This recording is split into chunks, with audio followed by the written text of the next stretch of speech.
Les Misérables. Partie 1, chapitre 16. La mort de Fantine. La Fantine n'avait point vu Javert depuis le jour où monsieur le maire l'avait arraché à cet homme. Son cerveau malade ne se rendit compte de rien. Seulement, elle ne douta pas qu'il ne revînt la chercher. Elle ne put supporter cette figure affreuse.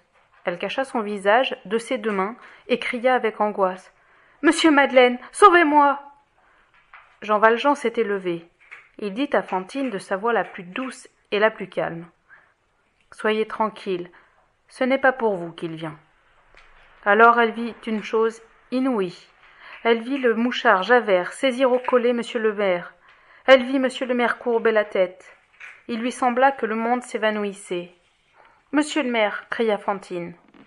Javert éclata de rire, de cet affreux rire qui lui déchaussait toutes les dents. « Il n'y a plus de monsieur le maire ici. » Jean Valjean n'essaya pas de déranger la main qui tenait le col de sa redingote. Il dit « Monsieur, je voudrais vous dire un mot en particulier. C'est une prière que j'ai à vous faire. Mais cela ne doit être entendu que de vous seul. »« Qu'est-ce que cela me fait ? Je n'écoute pas. »« Accordez-moi 3 jours pour aller chercher l'enfant de cette malheureuse. Je paierai ce qu'il faudra. Vous m'accompagnerez si vous voulez. »« Tu veux rire ?» cria Javert. « Ah, ça, je ne te croyais pas bête. Tu me demandes 3 jours pour t'en aller ? Tu dis que c'est pour aller chercher l'enfant de cette fille ? Ha ha !» Fantine eut un tremblement. « Mon enfant ?» s'écria-t-elle. « Aller chercher mon enfant ? Elle n'est donc pas ici ? Ma sœur, répondez-moi, où est Cosette ? Je veux mon enfant, monsieur Madeleine, monsieur le maire. » Javert frappa du pied. « Voilà l'autre à présent. Te tairas-tu, drôlesse ? Gredin de pays, où les galériens sont magistrats et où les filles publiques sont soignées comme des comtesses.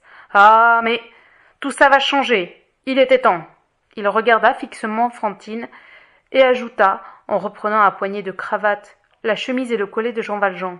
« Je te dis qu'il n'y a point de monsieur Madeleine, et qu'il n'y a point de monsieur le maire. Il y a un voleur, il y a un brigand, il y a un forçat appelé Jean Valjean. C'est lui que je tiens, voilà ce qu'il y a. » Fantine se dressa en sursaut, appuyée sur ses membres roides et sur ses 2 mains. Elle regarda Jean Valjean, elle regarda Javert, elle regarda la religieuse, elle ouvrit la bouche comme pour parler. Un râle sortit du fond de sa gorge, ses dents claquèrent. Elle étendit les bras, avec angoisse, cherchant autour d'elle, comme quelqu'un qui se noie, puis elle s'affaissa subitement sur l'oreiller. Sa tête heurta le chevet du lit et vint retomber sur sa poitrine. Elle était morte. Jean Valjean posa sa main sur la main de Javert qui le tenait et l'ouvrit, comme on eût ouvert la main d'un enfant. Puis il dit à Javert « Vous avez tué cette femme. » Jean Valjean marcha lentement vers le lit de Fantine. Il prit dans ses 2 mains la tête de Fantine et la rangea sur l'oreiller comme une mère eût fait pour son enfant.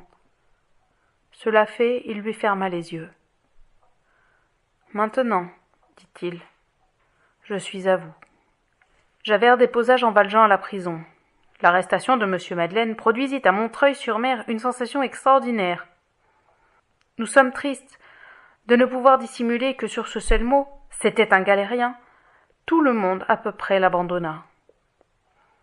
En moins de 2 heures, tout le bien qu'il avait fait fut oublié, et ce ne fut plus qu'un galérien. C'est ainsi que ce fantôme qui s'était appelé monsieur Madeleine se dissipa à Montreuil-sur-Mer. 3 ou 4 personnes seulement dans toute la ville restèrent fidèles à cette mémoire. La vieille portière qui l'avait servi fut du nombre. Le soir de ce même jour, cette digne vieille était assise dans sa loge, encore tout effarée et réfléchissant tristement. Vers l'heure où monsieur Madeleine avait coutume de rentrer, la brave portière se leva machinalement, prit la clé de la chambre de monsieur Madeleine dans un tiroir et le bougeoir dont il se servait tous les soirs pour monter chez lui. Puis elle accrocha la clé au clou où il la prenait d'habitude et plaça le bougeoir à côté, comme si elle l'attendait. Ce ne fut qu'au bout de plus de 2 heures qu'elle sortit de sa rêverie et s'écria « Tiens, mon bon Dieu Jésus, moi qui ai mis la clé au clou !» En ce moment, la vitre de la loge s'ouvrit, une main passa par l'ouverture, saisit la clé et le bougeoir et alluma la bougie à la chandelle qui brûlait. La portière leva les yeux et resta béante, avec un cri dans le gosier qu'elle retint. C'était monsieur Madeleine. « Mon Dieu, monsieur le maire !» s'écria-t-elle enfin. « Je vous croyais !» En prison, dit-il, j'y étais. J'ai brisé le barreau d'une fenêtre, je me suis laissé tomber du haut d'un toit, et me voici. Je monte à ma chambre. Allez me chercher la sœur Simplice. Elle est sans doute près de cette pauvre femme. La vieille obéit en toute hâte. Il monta l'escalier qui conduisait à sa chambre.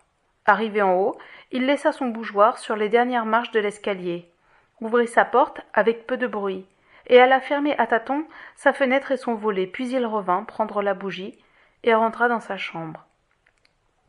On frappa 2 petits coups à la porte. « Entrez !»